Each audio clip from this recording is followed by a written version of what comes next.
Hi, everyone. This is Angela Netto, the Interscholastic Unified Sports Director for Special Olympics Maryland.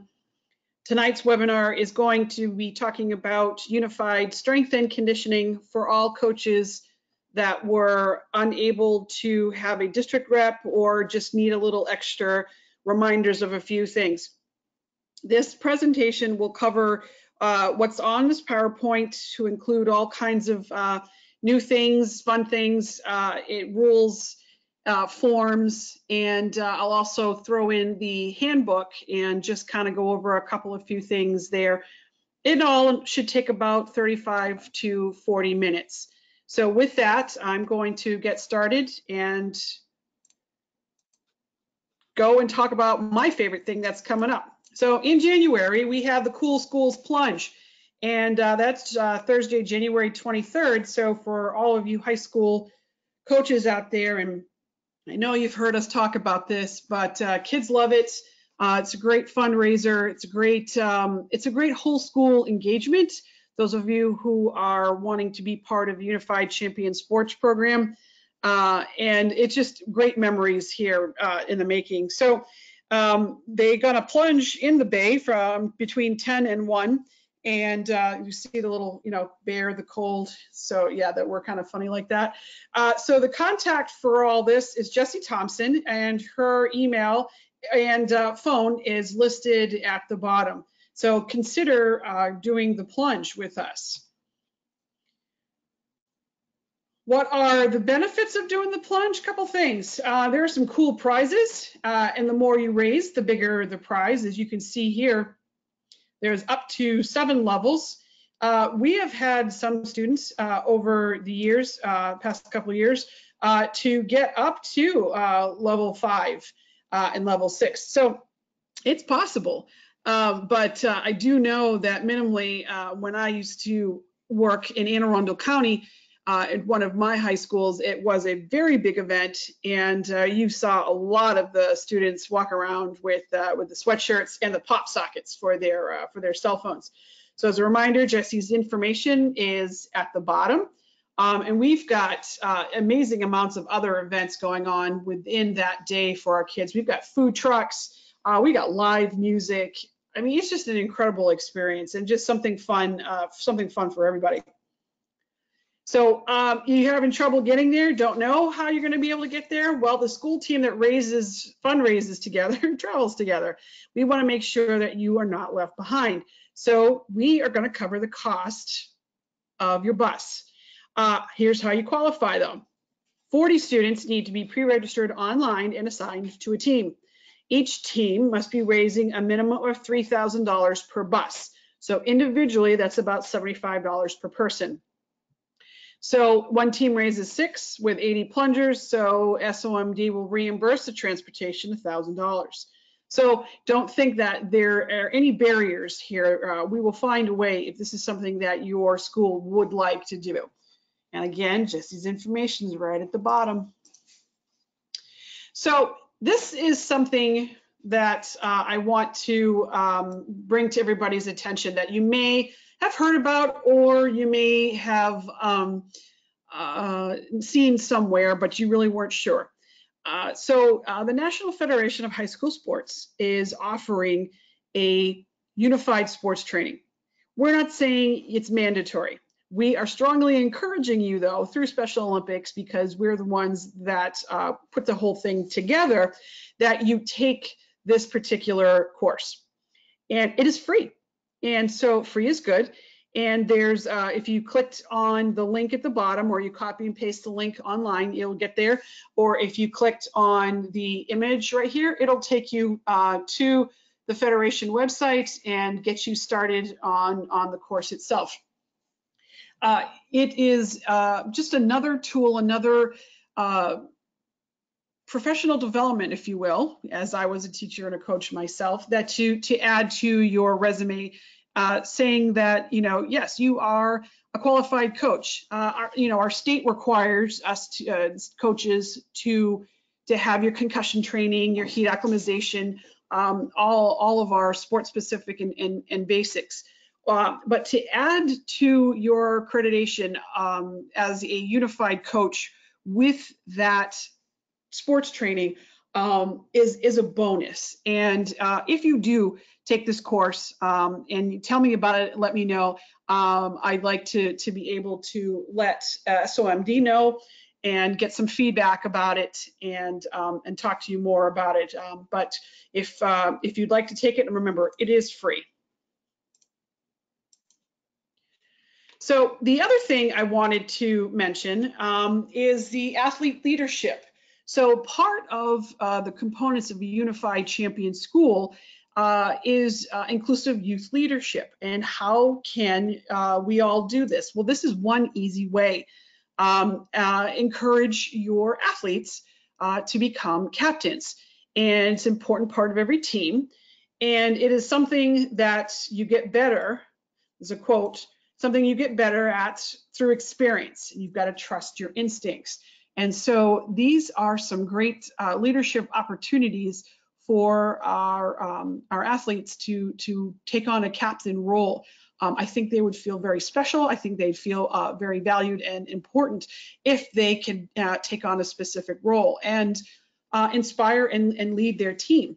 And so with that comes, again, an opportunity to check another box in the Unified Champion Schools program, saying that not only do you have whole school engagement because you all going to the plunge, but you also have captains in your athletes. So this is just something else to keep in mind. What is a captain? Well, we all know, because we're coaches and we've played sports, that variety of meanings. Captain is responsible for communicating with other members of the team and the coaches, make it their responsibility to keep the team encouraged and on task, and it should be an example for teammates, someone they can look up to. So I'm not saying that you pick somebody just to have somebody, but see if there's somebody that you know that would fit this role. Whenever possible, there should be 2 captains at all time: one athlete, person with an intellectual disability, and one without. And so can you imagine the powerful teamwork that these 2 can bring an example not only to your team, but the rest of the teams within the school. And I think that's a pretty valuable piece for your student athletes. So those were my PSAs. And now we're going to get into the heart of why we're here. And this is the basic welcome and introductions and the communications plan. What are we going to be talking about?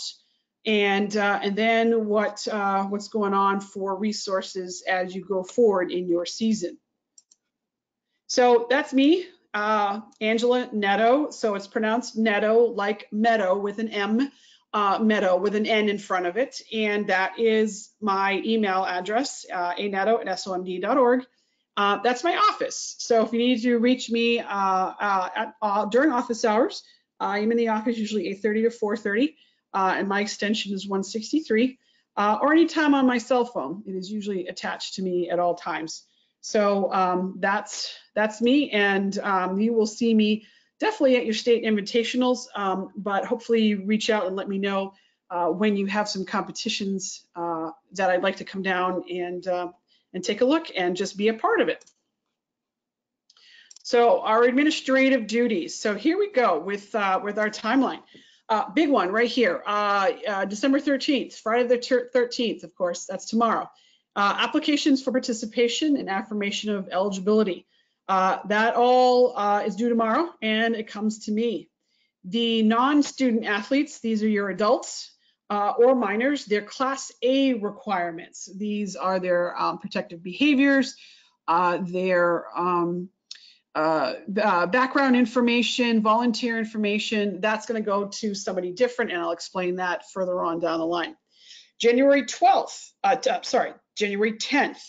next year, your postseason ratings competition and ratings form for the state invitational are also due on January 10th. So because strength and conditioning doesn't have a district tournament, everybody qualifies for the state.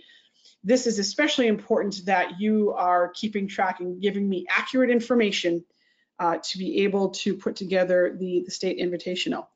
Then on the 28th, we will have a pre-competition webinar to go over all the pieces and parts for the state invitational. And February 4th, not that far away, your state invitational is at Chesapeake College. And should it snow, and you know it does in February, our inclement weather date is Thursday, February 6th. Let's pray that we don't get snow. Okay. So overall information here, requirements and qualifications. Overall applicable to actually all interscholastic unified sports. Season of a minimum of 8 weeks with teams participating at least twice a week and 3 or more competitions during the season. If you're unable to meet this expectation, please let me know as soon as possible, please. Teams are to participate in at least 2 regular season competitions. And barring any extensive inclement weather hardships, this will be enforced, an enforced requirement for the state invitational. This page is just a quick, here's where you go to get your resources. So any forms that you need to download, they are in the Google Drive. So I decided this season to utilize Google Drive as it is a universal tool that can be used anywhere, actually, so that you can use it on your phone, you can use it at home or any place. So get to know what's in the coach's resource folder. There's a lot of information in there, videos, forms to download, and much more. So your official rules and coaches book is in there, any related forms for SOMD, training tools, and actually the unified sports logo should you need to update your uniforms. So you can either go straight to the link using the PowerPoint as soon as this is uploaded into Google, or you can copy and paste the link into your computer. It should take you right there. If you are having any problems with that connection, please let me know via email, and I will make sure that I will give you a copy to that link. So I'm going to move on I don't see any questions or any concerns right now through our discussion, so I'm just going to keep going and get to our next section. So this is our a very important section here, our forms and registration. So yes, you see the big new sign here. The application for participation is new in the fact that it just looks just a little different. You can download this form from Google Drive, but it needs to be turned into me by tomorrow. And please make sure and pay full attention to this gray area. This is specific to our athletes with intellectual disability. So this definitely needs to be filled out if they are an athlete. The next form is our affirmation of eligibility. This is a student athlete form that you have seen season after season, also can be downloaded from the Google Drive. But the important part is the second page. And the reason for this is that we want to make sure that anyone who might attend the state tournament with team responsibilities be listed here. And these are your managers, and these are the anybody who's an interpreter or a paraprofessional, because they have to have all of their forms filled out. And these are the Class A forms, these are the protective behaviors, or these are the minor references form. So this is essential in completion, and should I have any questions that I'm missing paperwork or something doesn't match up, this is the form that I'm going to come back to ask you any questions. So the more thorough you are up front, the better we are getting to this before the state invitational, so I don't have to bother you with that information. So here we go when it comes to talking about the Class A requirements. These are clearances that we need to have from any adult that's working with your student athletes. That's yourself included. They are valid for 3 years, and there's a step-by-step process. And so these particular forms need to be submitted to Dottie Rush, and her email address is coaches@somd.org, again, by tomorrow. And the next couple of slides are going to show you what we're looking for specifically. So part one, to these the adults and minors who are working with your student athletes, they need a volunteer application. And that form is in Google Drive that they can download, fill out, make sure everything's complete and signed. Once part A is done, then they go on to part B. That's the protective behaviors training. And the next few slides will also describe in detail what they are looking to do. Should you have any questions about either of these forms, these are the two addresses that you can email, or you can email myself. And then pay attention to the last part here, part 2B. This is for your managers or any students or any youth for that matter, shouldn't necessarily be students in your school, that are working with you and your team that are going to the state invitational must also do the application, protective behaviors, and then there's a volunteer reference form. And then again, all of that is in the Google Drive. So these are just details, administrative work, which I know is the least fun of our jobs as coaches to make sure. But again, what's done up front prevents any confusion further on down the line. So here we are at protective behaviors. And what's really good about these next few slides is that it step-by-step walks you through and walks anybody else through what it is that you're expected to do. So please pay attention to the particular details. This is the link to the portal. And then the next sections, again, following step by step. So I have done it myself, so I know and can speak to its accuracy. And each of these sections and screens are exactly what I came across. And so should you have any problems, please feel free to reach out to me, and then I'll be able to walk somebody through. But it is pretty self-explanatory. Again, next few screen slides, especially if you're new user, things to confirmation, what you'll see. And then the last section. So you will get to Special Olympics Learning Portal. You will click on protective behaviors. It'll automatically take you to this screenshot, which again, is just a partial screen. The person or yourself will hit play and the video will begin.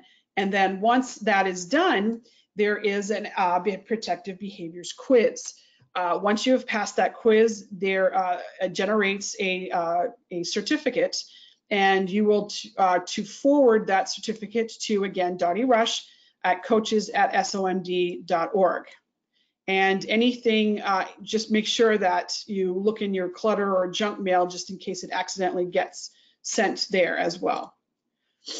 So with that is our administrative stuff. We are going to get into any competition review rules and points of emphasis. So again, if you've coached this before, nothing has changed. Rules have not changed. None of that has changed, but this is just a quick, just a reminder. Your registrations. Overall, teams rosters can range from 8 to 16 participants. A high school with 17 or more athletes would enter multiple school teams. Okay? So please make sure a roster is 8 to 16. And then if you have more, then you can make a completely different team. There were a couple of questions already before the season started about the PT series. Here is Group A, and then there's Group B listed, the events that are offered. And student athletes may compete in one event from Group A and one event from Group B.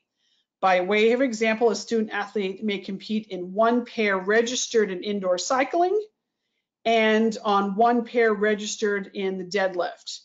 In addition to the events in Group A and B, each school team may enter 2 pairs in the PT series. So one of the things, had this been probably a few weeks ago, and again, me being new on board, I apologize for coming in a little late on all this. You would have been recruiting. I actually do have posters, different sizes, and you still may want to for any returning and prospective students, and where you can do it. And maybe you have a meet the coaches night or a PTSA, and work with your AD and all kinds of departments within your school. Your resources, everything you need is in the strength and conditioning folder. And you can, again, click on these links that you see here that are highlighted, or just copy and paste into your browser to get a hold of everything. Point of emphasis, though, for me, because, again, I'm learning everybody. I've got actually 2 winter sports going on at the same time. I'm trying to keep track of all the coaches. So it's very imperative that you find the coach's contact list within the strength and conditioning folder and make sure that your contact information is accurate. So should you need me to get something to you, equipment or uniforms, and I don't have the most current information, then I've got to track you down through your AD, try to find your school. There's too many variables. So please go into that folder, find that Excel spreadsheet, find your school, make sure everything is listed there and accurate, and I would greatly appreciate that. And when it comes to needing any uniforms or equipment, you start with your AD or your supervisor of athletics. If there are funds that are not available at the school level, shoot me an email, give me a call, and I'll see what Special Olympics can do to help and support and work with your school system. Example, stationary bikes, they're looking around cost between $150 and $200. Depending on the source that we use, and any jump ropes. So even though it says district reps, this is actually not for you guys to worry about. You just work with me and I'll take care of you. Uniforms. If you need uniforms, you contact your AD. Anything purchased with those years must have the Unified Sports they call it the pill or the lozenge-shaped logo. See this thing right here? That's that can either go on the front, the sleeve, or the back of the shirt. So again, that logo is available in the strength and conditioning resource folder if you are in need of something new. So that concludes the presentation. And with that, I'm going to just quickly jump into the manual. Now you can see here it says that it's 50 pages long. I don't know, maybe you can't see that, but and that's just because I've spread a few things out. But take a look here, your table of contents, and they are all hyperlinked within the document, so that should you get and you can't do it, you'd have to do it through a different way, but actually from here you can, your coach's education resource page. I'm going to click on that, and you notice that you got a whole bunch of links right here. And these are exceptional in that they give you more ways to help you coach your athletes. Tools and resources that Special Olympics has designed, athlete-centered coaching guides, powerlifting, and then, of course, then you've got video libraries. So if you've not ever seen this before, or you need a refresher, please utilize everything that we provide you. And then for the next 20 pages or so, they are the official rules for strength and conditioning. So take a look, and there's a lot of information there. Again, most you already know. But should there be any questions that come up that that didn't make sense, or you've not seen before, or anything that comes, please go ahead and email that to me. I don't want anybody, just going through your season and hey, I didn't know this. So do this before you get to the state invitational. That way, we're not you're not doing one thing during your season and getting to the state invitational and something else is completely different. Please follow what we're giving you. All of the information is here, and it keeps going. And race walking rules, points of emphasis, just like anything else, sportsmanship, your qualifications, meaningful involvement, making sure that every player is given an opportunity to contribute to the success of his or her team. This is what makes unified sports so special and meaningful to all individuals. And here's your uniform requirements. Nothing new, you've seen it before. Please follow everything. There may be a few, here's your note, powerlifting, loose fitting apparel, may be a safety hazard, so keep that in mind. Please read all of this and read through the penalties. In the rare instance a uniform violation is not realized before the student athlete begins his or her event, a penalty will not be assessed. However, once the event is complete, the player must immediately comply with uniform rule or will be disqualified. So that was a slight variation from last year's rule book. So please adhere to the rules.